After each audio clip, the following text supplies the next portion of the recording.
Assalamualaikum warahmatullahi wabarakatuh. Alhamdulillah pada kesempatan hari ini saya mendapat kembali memberikan atau membuat video pembelajaran yang mana di sini kita membahas materi lanjutan ya, yaitu mengenai paradigma perangkat lunak. Paradigma perangkat lunak yang akan kita bahas di sini adalah paradigma yang berorientasi objek ya, untuk perangkat lunak yang berorientasi objek atau OP.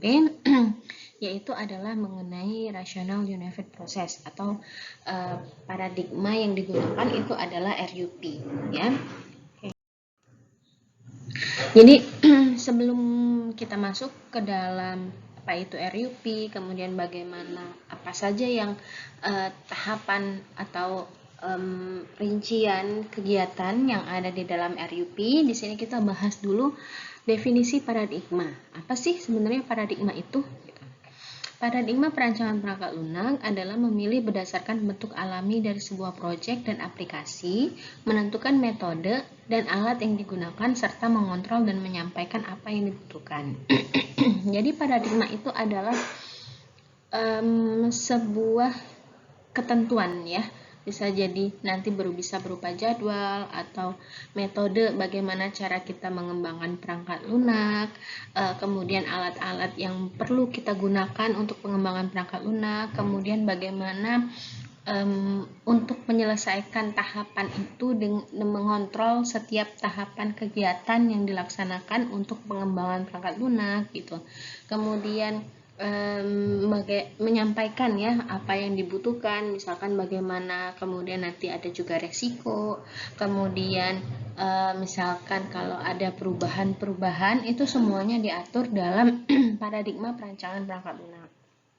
Nah, itu adalah definisi umum dari paradigma perancangan perangkat lunak.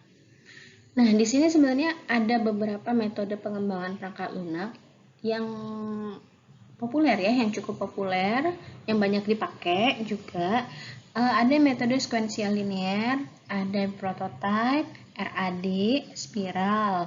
Terus juga ada beberapa metode lain menurut Roger Pressman.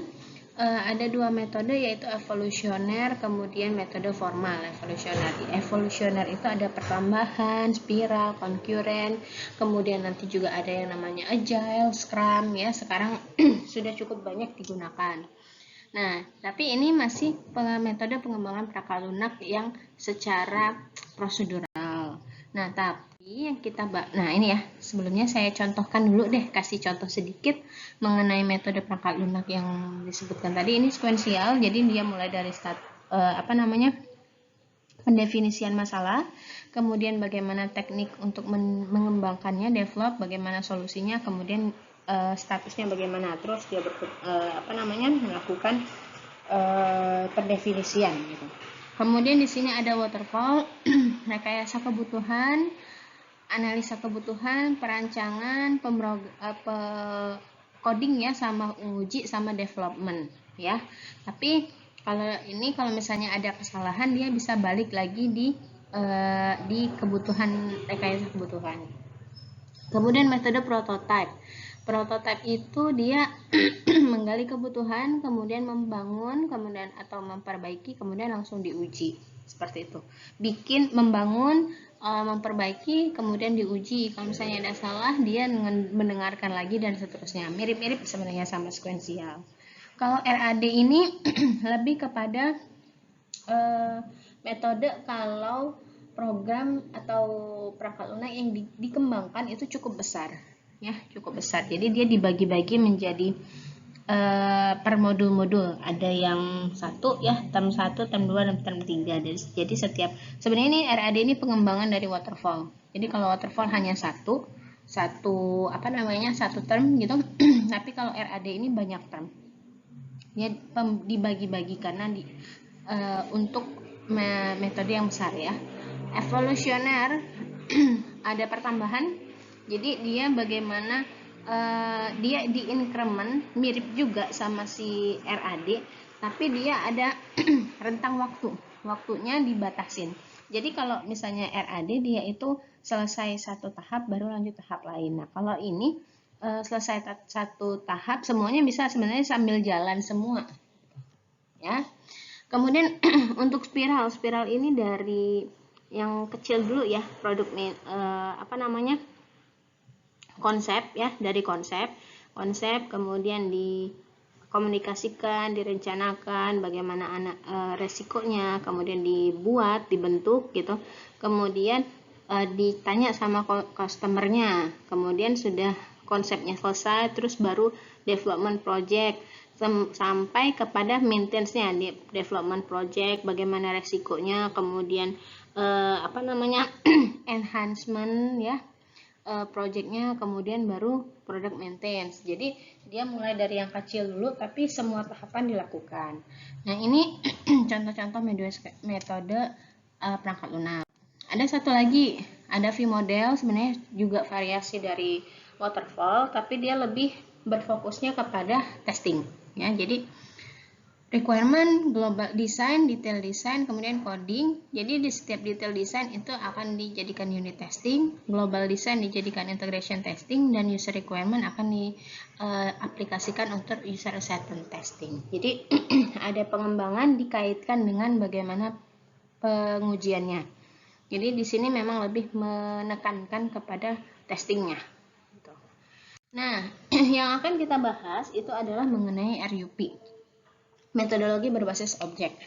Jadi RUP atau Rational Unified Process, metode mengelola pengembangan objek oriented software. Jadi memang dia berfokus kepada untuk pengembangan objek oriented, ya, berorientasi objek. Hanya dapat digunakan pada pengembangan berfokus berorientasi objek dengan fokus pada UML. Jadi nanti UML-nya itu untuk pembuatan desainnya menggunakan UML, tapi metodologinya menggunakan RUP. Ya, jadi jangan salah kaprah bahwa RUP itu memang khusus untuk objek, tapi kalau untuk desainnya itu menggunakan UML. Jadi RUP sama UML itu sebenarnya berbeda. RUP metodologi, sedangkan UML itu adalah pengembangan desainnya. Oke.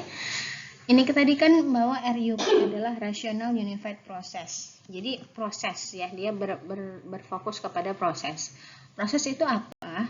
Proses didefinisikan sebagai siapa melakukan apa. Jadi fokusnya orangnya bisa melakukan apa, kemudian kapan dia harus melakukan, dan bagaimana untuk meraih sasaran tersebut gitu. Jadi fokus pada orangnya bisa melakukan apa, kemudian pendefinisian waktunya atau penjadwalannya, kemudian di setiap penjadwalan itu apa yang harus dia kerjakan. Nah ini adalah arti dari proses. Jadi memberikan panduan demi pengembangan software yang efisien, mengurangi resiko, dan meningkatkan visi budaya bersama, dan menerapkan best practice ya, bagaimana cara kita menggunakan pengembangan yang best practice. Nah, RUP tadi sudah dijelaskan sedikit ya, bahwa RUP adalah metode pengelola pengembangan objek oriented, dapat dilihat sebagai kerangka pengembangan software extendable dengan fitur membangun ulang. Jadi kalau reusable ya, bisa dipergunakan kembali. Kemudian manajemen persyaratan. Jadi ada syarat-syaratnya, nanti ada pendahulu atau biasanya disebut dengan predesesor. Komponen berbasis visi arsitektur, jadi arsitekturnya untuk pengembangan perangkat lunak arsitekturnya jelas. Kemudian visual modeling system, nanti menggunakan visual modeling ini menggunakan UML. Kemudian manajemen mutu, jadi dia memang berfokus kepada pendefinisian atau resiko-resiko yang terjadi, sama kendali manajemen perubahan. Kalau manajemen mutu itu berfokus kepada resikonya, resiko yang akan terjadi gitu. Kemudian kalau manajemen perubahan, kalau misalnya ada perubahan, dia tetap dicatat atau dikontrol. Ini fitur-fitur untuk RUP-nya. Kemudian ini ya, jika UML adalah bahasa permodelan standar, jadi UML itu adalah untuk modelnya aja, maka RUP merupakan sebuah proses atau metodologi pengembangan sistem, menjelaskan bagaimana memanfaatkan UML. Jadi UML itu ada di dalam RUP gitu. Jadi kalau object oriented biasanya metode yang dipakai itu adalah RUP.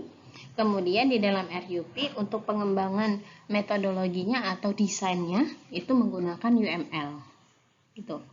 RUP merupakan proses proprietary dari Rational Rose Software. Jadi dia pengembangan ya dari Rational Rose, merupakan proses yang bersifat use case driven, arsitektur iteratif dan incremental. Ya, dia ada sifat RUP itu adalah use case driven, arsitektur centric, iteratif dan incremental. Jadi di sini dijelaskan. Sebelum dijelaskan kelebihan dulu. Kelebihan dari RUP menyediakan akses yang mudah diterapkan. Ini yang mudah terhadap pengetahuan dasar bagi anggota tim, dia mudah ya.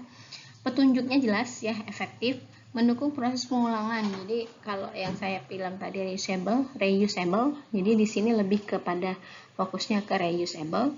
Memungkinkan adanya penambahan pada proses ya. Kalau misalnya pada saat tahapan anggap aja nanti ada inception ya, inception elaboration. Nah, pada saat elaboration ternyata butuh definisi atau kebutuhan tambahan, nah itu boleh ditambahkan. Jadi adanya penambahan dan juga tetap dikontrol.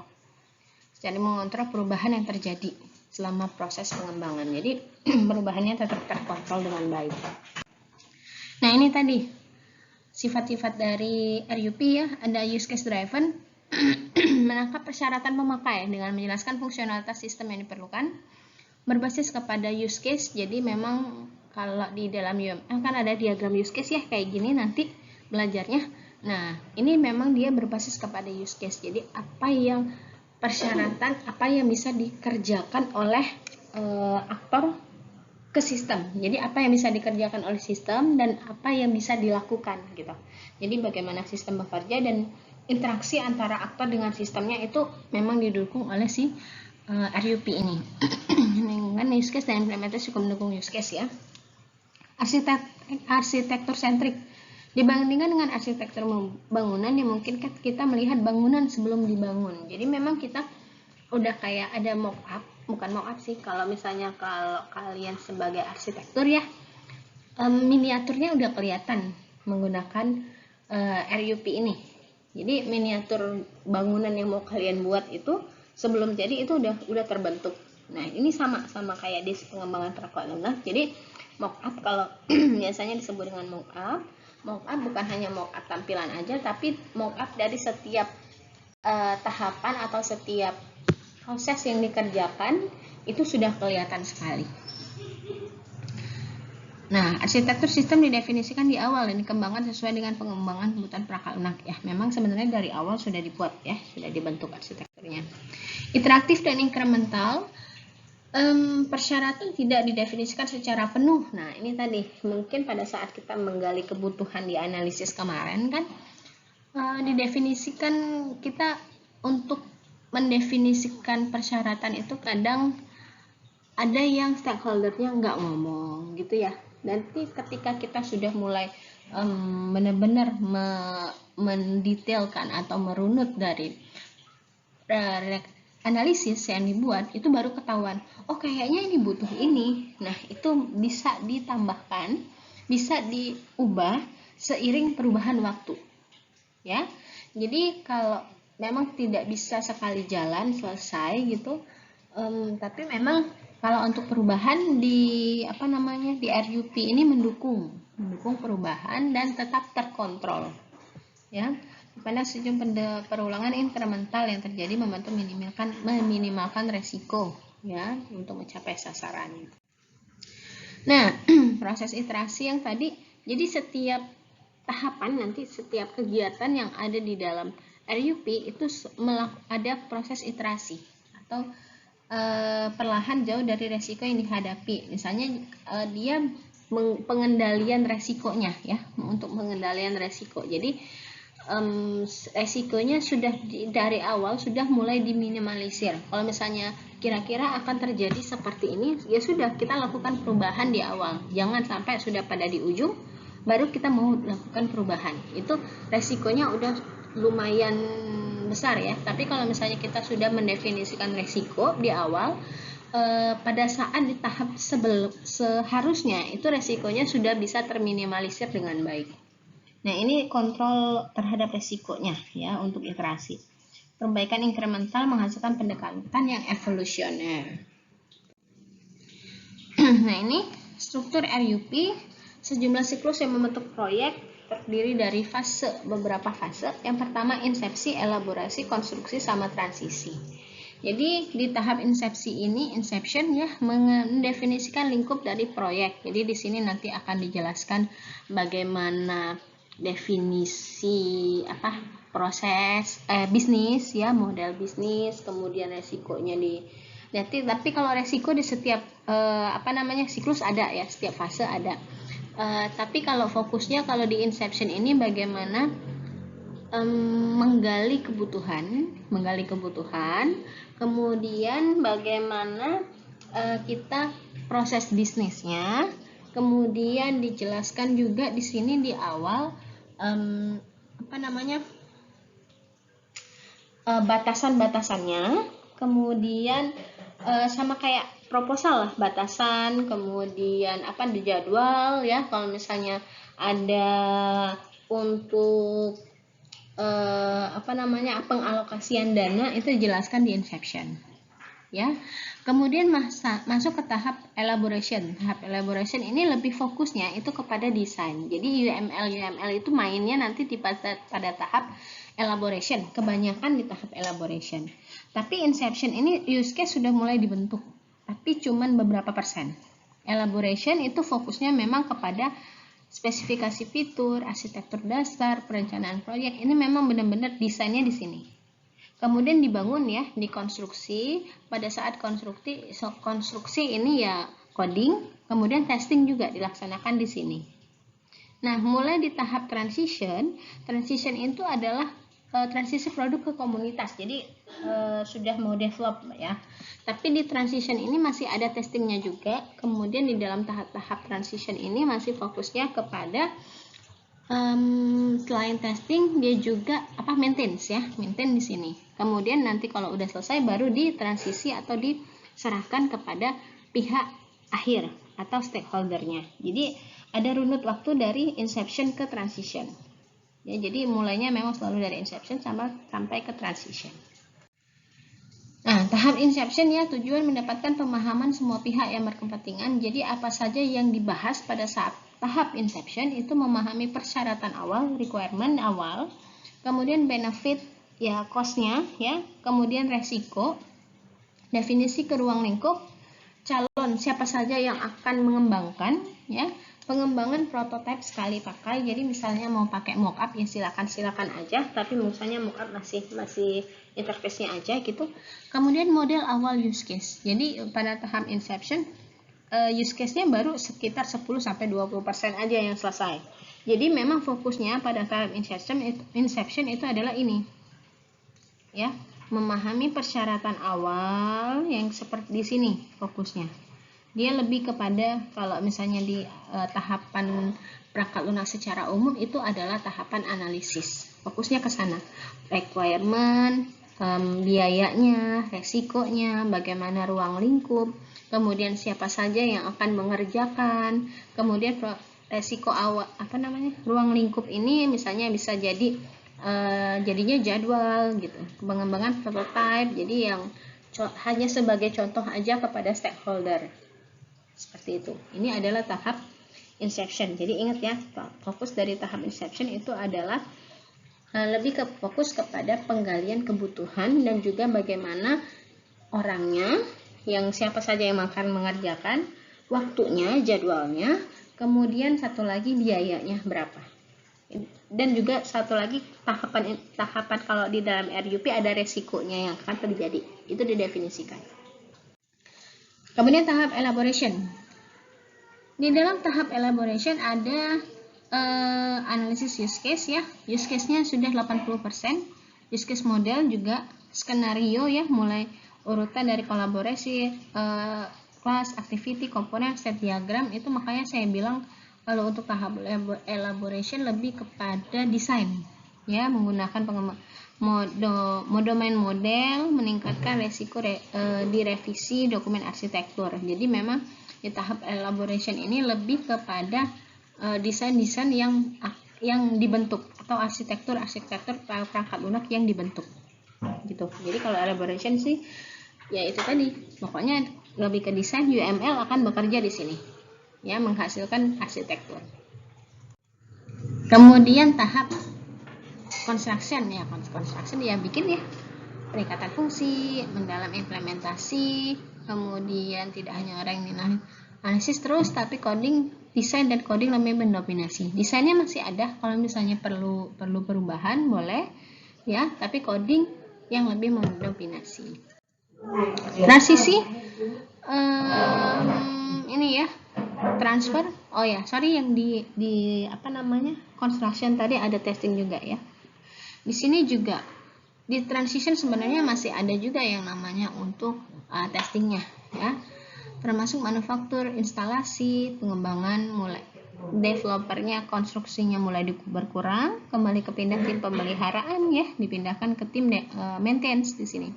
Alpha beta test final release, jadi testingnya udah selesai benar, software update kalau ada perubahan dan integrasi yang ada. Jadi kalau transition ini lebih kepada masih ada apa namanya testingnya, kemudian mulai ke maintenance. Nah, jadi setiap fase ya dia ada iterasi. Jadi boleh ada perubahan di sini dan juga tetap di analisis resikonya. Jadi setiap fase. Nah, ini struktur RUP, ada workflow, deretan aktivitas menghasilkan nilai yang diperiksa ya. Jadi ada workflow, modeling, requirement, analisis design, implementation, dan test. Jadi semuanya ini sebenarnya dimodelkan. Kalau business modeling dibentuk dalam business use case, ya, business model object. Kemudian nanti pada tahap requirement, kalian sudah membentuk di sini, nanti akan menjadi model use case-nya. Ya, menjadi model use case. Kalau desain dia nanti analisis desain dari use case itu akan direalisasikan menjadi desain. Desainnya misalnya mau dalam bentuk kelas, dalam bentuk sequence dan lain sebagainya. Implementasi dari sini ya, dari use case ini akan diimplementasikan ke dalam kode-kode. Kemudian use case ini akan diverifikasi dengan menggunakan test model. Ya, jadi memang fokusnya itu mulai dari use case-nya ini. Dari use case nanti dia akan direalisasikan ke model, ke kode, dan ke testing gitu. Tapi tahapan awal boleh menggunakan business model ya, business use case model. Jadi digali, nanti baru diimplementasikan ke requirement menjadi use case modelnya. Nah, ini ilustrasi struktur RUP. Jadi di sini ada fase inception, collaboration, elaboration, construction, sama transition. Nah, ada workflow-nya. Jadi setiap aktivitas kelompok lokal yang bekerja di setiap fase. Nah, inception lebih berfokus pada business modeling ya, requirement. Tapi analisis desain masih sedikit. Implementation malah lebih sedikit lagi. Deployment ya mulai. Nah, tapi yang memang hampir menyeluruh di setiap fase itu adalah yang 3 belakang ini, 3 di ujung.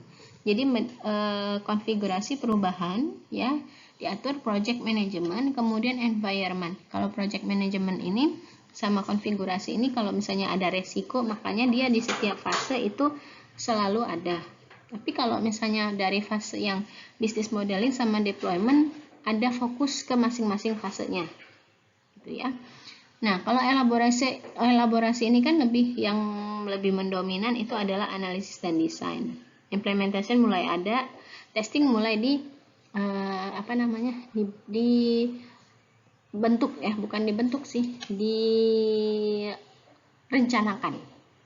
Construction, implementasi ya, sama testing yang lebih mendominasi, tapi di sini tetap ada business modeling, requirement tetap ada, analisis desain tetap ada kalau misalnya ada perubahan. Tapi yang lebih mendominasi itu di construction. Kalau di transition itu lebih kepada deployment. Ya, walaupun implementasi test masih tetap dilaksanakan, tapi lebih berfokus kepada deployment. Tapi kalau yang 3 ini tadi memang lebih semua fase itu hampir menyeluruh. Kalau yang ini masih ada yang menonjolnya. Nah, workflow di dalam RUP, jadi workflow-nya itu yang selalu melakukan iterasi flow ya. Jadi yang setiap workflow itu yang ada iterasinya, ada perubahan. Workflow dalam RUP ada business modeling ya, mengembangkan model bisnis, identifikasi masalah Kalau requirement ya lakukan penggalian kebutuhan ya, kebutuhan, biaya sama waktunya. Kemudian kalau analisis desain ya bikin requirement sama desain UML-nya nanti desainer ya mengadaptasi. Kemudian kalau implementation ya bikin kode gitu. Kemudian kalau testing ya menguji, memverifikasi. Kemudian kalau ya ini ada beberapa proses pengujian ya, bukan hanya satu kali pengujian tapi lumayan banyak prosesnya. Kemudian workflow ya ini ada deployment, configuration management, project sama environment. Kalau workflow yang deployment itu yang untuk transisi tadi ya. Pelatihan, instalasi. Kalau configuration management bentuk perubahan biaya atau perubahan misalnya analisis dan segala macam. Project management yang resikonya tadi yang saya bilang, workflow itu proses, metode, tools. Kalau misalnya mau perubahan tools itu diatur juga, bagian perubahan metode juga diatur. Makanya 3 ini tadi hampir menyeluruh di setiap fase. Nah ya, ini mengembangkan definisi di awal, kemudian nanti perancangan perangkat, mendefinisikan fitur, konstruksi, kemudian instalasi, deployment. Nah, jadi salah satu contoh dari penerapan di RUP itu adalah menghasilkan sebuah jadwal ya, jadwal pelaksanaan pengembangan perangkat lunak. Jadi di sini saya sudah kasih contoh ya, satu contoh. Misalnya dia mau mengerjakan proyek ini, nah jadi katanya akan diselesaikan dalam waktu sekitar 187 hari. Nah, jadi yang perlu kalian perhatikan pada saat pembuatan WBS ini, work breakdown system structure ya. Di sini misalkan pertama T1 menentukan penelitian. Ini adalah komponen untuk penggalian ininya dulu. Bisnisnya dulu. Proses bisnis ini kan di tugas akhir ya. Jadi bagaimana menentukan masalah, kemudian latar belakang dan segala macam. RUP-nya baru mulai di sini. Insepsi permodelan bisnis baru menentukan functional requirement di dalam proses pemodelan bisnis, kebutuhan, analisis desain, implementasi, pengujian. Ini insepsi. Kemudian elaborasi ada lagi kan proses pemodelan bisnis.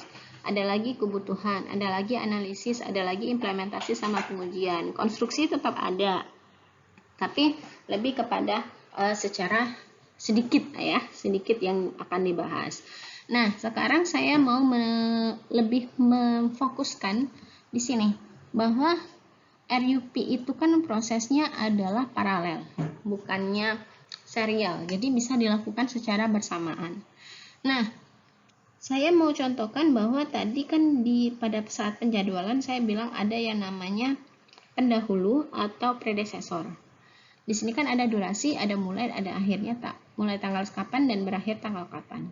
Misalnya T1, setiap di sini disebutkan nomor ya, ada ID. T1, task 1 maksudnya. Menentukan masalah penelitian, itu katanya sekitar 23 hari. Nah, ini ya, dan tidak ada pendahulu. Kita tentukan dulu masalah, kemudian membuat latar belakang dan rumusan masalah. Kalian perhatikan ketika T2, dia membuat latar belakang dan rumusan masalah, itu pendahulunya adalah T1. Ya, pendahulunya adalah T1. Jadi, syarat untuk melakukan T2 itu adalah sudah melaksanakan T1. Berarti kalau T1-nya selesai tanggal 17, ya, berarti T2-nya akan mulai tanggal 18. Gitu. Nah, sekarang kita cek lagi pada modul kedua, tersedia dokumen tahapan. Nah, di sini pada T6 mengumpulkan jurnal literatur, paper yang terkait dengan penelitian. Predesesornya atau pendahulunya juga T1. Berarti T1, kalau T1 selesai, T6 bisa jalan kan? Berarti sudah T17, maka 18 bisa mengumpulkan jurnal. 18. Jadi kerja dari T6 sama T2 tadi itu bisa bersamaan. Itu yang namanya salah satu ciri dari yang namanya RUP. Jadi kalau misalnya kita baca aja ya secara tidak melihat struktur RUP gitu. Ketika kalian membuat latar belakang dan rumusan masalah, pasti kalian membaca jurnal kan. membaca jurnal, mencari literatur untuk membentuk sebuah latar belakang. Nah, nggak mungkin kan kalau kalian bikin latar belakangnya dulu, nanti baca jurnalnya minggu depan atau bulan depan. Makanya di sini kelihatan bahwa ketika membuat latar belakang, kalian pasti akan ikut melaksanakan mengumpulkan jurnal literatur. Gitu. Makanya dia akan ada waktu yang bersamaan. Jadi nanti T2 sama T6 itu berbarengan atau bersamaan kerjanya. Nah, itu maksud dari pendahulu yang ada di WBS untuk RUP. Jadi nanti kalian lihat, biasanya sih kalau untuk pendahulu di sini hampir rata-rata semuanya sama. Ya, semuanya sama, tapi memang kadang ada yang berbeda, tapi kadang juga ada yang rata-rata sih sama. Seperti yang contoh T2 sama T6 ini pasti selalu ada gitu. Nah, nanti kalian sesuaikan saja pendahulunya siapa, nanti bersamaan. Seperti itu ya. Ini contoh dari WBS. Nah, ini juga WBS lanjutannya. Oke. Mungkin untuk penjelasan mengenai RUP kali ini saya cukupkan sampai di sini. Saya akhiri. Wassalamualaikum warahmatullahi wabarakatuh dan terima kasih.